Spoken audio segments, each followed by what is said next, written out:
Governor Kay Ivey spent the morning in Dothan alongside city leaders for the groundbreaking of the Wiregrass Innovation Center. The center is expected to be a hub for several major functions related to science, such as ag tech.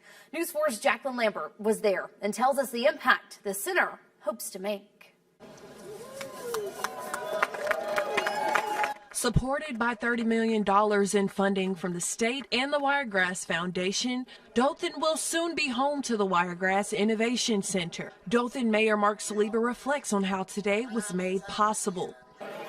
You know, it's that work behind the scenes that you never see.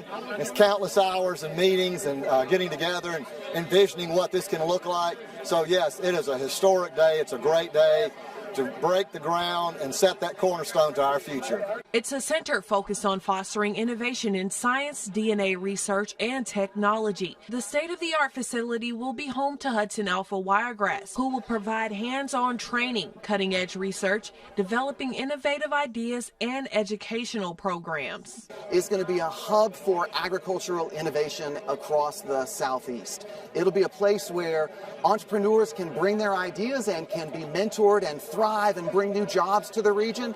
It'll be a place where we can do scientific research around agriculture and ag tech. Located on the George Washington Carver Research Campus, Governor Kay Ivey is hopeful for the impact the center will have on students.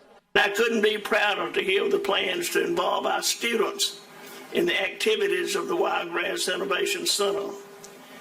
Alabama students are not only capable, but have minds eager to explore these diverse fields.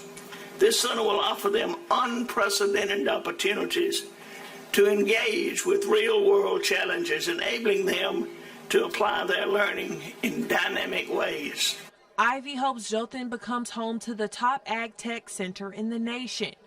In Dothan, Jacqueline Lambert for your hometown news leader. The center is expected to be complete in late 2025.